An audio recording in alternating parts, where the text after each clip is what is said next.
Bachgen yn y môr, Pennod 18. Dwi erioed wedi bod mewn maes awyr o'r blaen. Gwelais i un ar y teledu unwaith, roedd Lerpwl yn hedfan i chwarae yn erbyn Milan. Roddodd y chwaraewyr eu bagiau mewn wrth gawntr mawr ac yna mynd i stafell gyda chnau a diodydd i aros am yr awyren ac ymestyn eu coesau. Dwi ddim yn credu bod yn ni'n mynd i stafell gyda chnau a diodydd. Mae'n gyrwydd bws newydd roi arian i gard wrth glwyd, a nawr ydyn ni'n gyrru ar y redfa. Rhaid mai ein awyren ni yw hwnna, sydd wedi ei pharcio draw fyna. Diolch i Dduw, medd mam, ac mae nifer o bobl eraill ar y bws yn diolch iddo hefyd. Dwi'n gwybod pam. Rydyn ni wedi bod ar y bws poeth gorlawn yma am hanner y nos. Dwi wedi ceisio codi calon mam drwy hel atgofion melys am ei ffrindiau yn y pentref, ond dyw hynny ddim wedi gweithio dros yr ychydig oriau diwetha. Ddaeth dim gwen i wyneb hyd yn oed pan adroddais i stori am afr Fatima yn bwyta barf tad Fatima, tra oedd yn cysgu. Fel arfer, mae hi'n chwerthin yn braf wrth glywed hwnna. Bawb allan, medd y gyrwr. Mae pawb yn baglu oddi ar y bws ac ar y redfa, sy'n boeth o dan ein traed, ei bod i nos. Mae'r awel yn gynnes hefyd, ac o flaen goleadau'r maes awyr, mae dad yn edrych fel un o ryfelwyr, yr anialwch, gyda'i sgarff yn chwirlio o gwmpas ei ysgwyddau. Mae'r gyrwr a dyn arall yn taflu ein bagiau gyd ar y tarmac. Hei, medd Bibi, byddwch yn ofalus, mae doliau yn fy magu. Maen nhw'n ei enwybyddu ac yn mynd yn ôl ar y bws. Ysgysodwch fi, gweiddi dad, arnyn nhw wrth i'r bws ddechrau gadael. Dydych chi ddim yn dod hefyd? Mae'r gyrwr yn gwthio ben drwy'r ffenest. Fe fydd rhywun yn cwrdd â chi ar ôl y daith yn yr awyren ac yn mynd â chi i'r cwch, gweiddi, wrth i'r bws yrru i ffwrdd. Cwch? Dyma'r tro cyntaf i mi glywed am cwch. Fallai nad oes llawer o feisydd awyr yn Awstralia. Mae mam a dad a llawer o bobl eraill yn syllu ar y bws wrth iddo fynd allan drwy'r glwyd. Dyw dad ddim yn edrych fel un o ryfelwyr yr anialwch nawr. Mae sgwyddau yn isel. Mae pawb arall yn edrych yn eitha pryderus hefyd. Gobeithio y gallwn ni ymddiried yn y smyglwyr, fydd mam o dan ei andl. Smyglwyr? Mae hynny yn egluro popeth. Fydda'r cenhedloedd unedig byth yn cnoi gwreiddyn licorish a phoeri mewn cerbyd, ac yn sicr fydden nhw byth yn taflu bagiau pobl o gwmpas. Paid y phoeni, meddaf wrth mam. Mae'n debyg i bod nhw eisiau cyrraedd nôl cyn i'r plismon wario'r arian i gyd. Dyw hyn ddim fel petai'n gysur mawr i mam.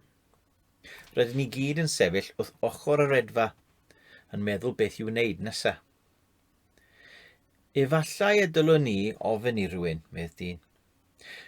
Dyw e ddim yn syniad ffôl, ond dwi'n gallu gweld beth mae dad yn ei feddwl. Beth fydden ni'n ei ddweud? Esgysodwch ni.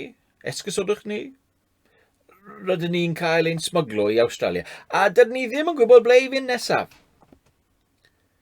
Fe aroswn ni, medd dad. Dwi'n meddwl ei bod hi'n well ni fynd ar y awyren, medd mam. Mae hi'n dechrau codi ein bagiau. Mae dad yn ochneidio. Mae rai dynion yn y pentref yn mynd yn gas pan fydd ei gwragedd yn dadlau nhw, ond fydd dad byth yn gwneud. Dyna un o'r pethau gwych amdano. Hynny a'r siapau cymelod mae'n gallu gwneud a'i dwylo. Mae dad a Bibi a minnau'n codi gweddill ein bagiau. Mae pobl eraill yn codi eu bagiau nhw ac rydyn ni gyd yn dechrau cerdded tuag at y grisiau yng nghefn yr awyren. Mae mam yn dal i edrych yn ddiflas iawn. Yn sydyn, dwi'n sylweddoli beth sy'n ei phoeni. Dydyn ni erioed wedi hedfan mewn awyren o'r blaen. Yr unig awyrennau rydyn ni'n wedi ei gweld yn agos i'r rai sydd wedi saethu'r llawr yn anialwch, yn llawn tyllau, bwledi. Mae mam yn teimlo'n ofnus. Dwi'n gwasgu llaw, mam. Paid â phoeni, sybrydaf. Fydd yn awyren ni ddim yn cael ei saethu lawr. Does dim angen i mi atgoffa bod ein canhwyllbren gyda ni. Yr hen grair teliol sydd wedi cael ein cadw yn ddiogel rhag cyrchoedd awyr a ffrwydro'n tir a'r brecs anwadl ar dacsi dad. Mae hi'n siŵr o gofio pan fyddwn ar yr awyren a hithau'n gallu amlacio. Aroswch! Llais cas, yn gweiddi ar draws y redfa. Mae nifer o ddynion mewn uniform yn rhedeg tuag atom.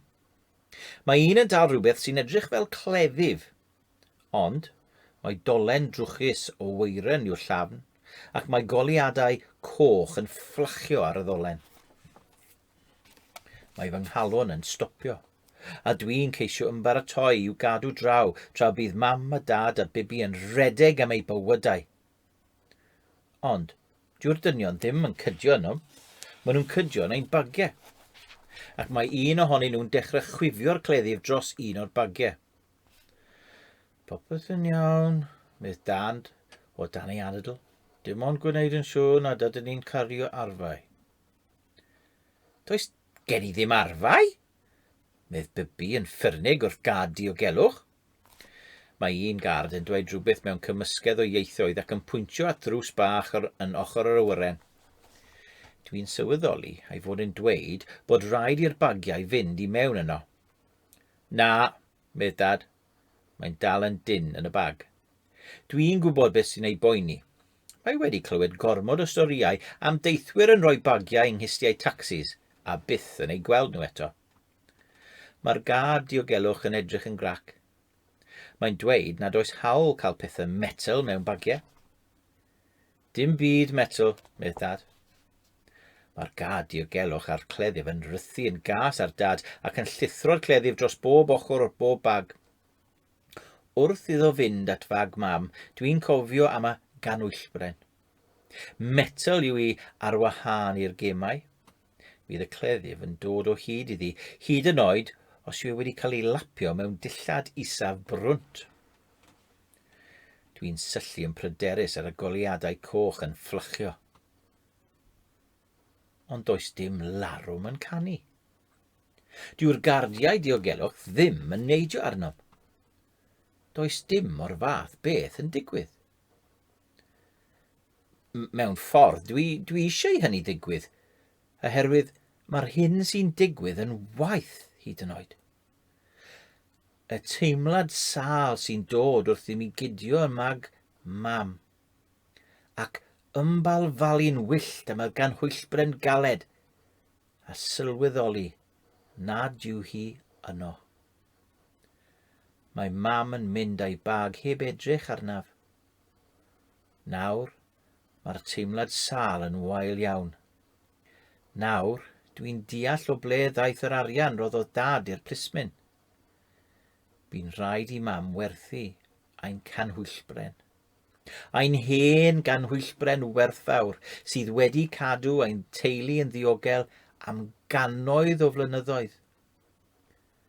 Mae'n ddrwg gen i, sybryda mam. Dwi'n gwybod nad oedd dewis ganddi. Dwi'n gwybod mai dyna'r unig ffordd iddi ein cael ni'n ddiogel. A nawr dwi'n gwybod pam mae hi mor ddiflas. Does dim un gwarchod ni mwyach.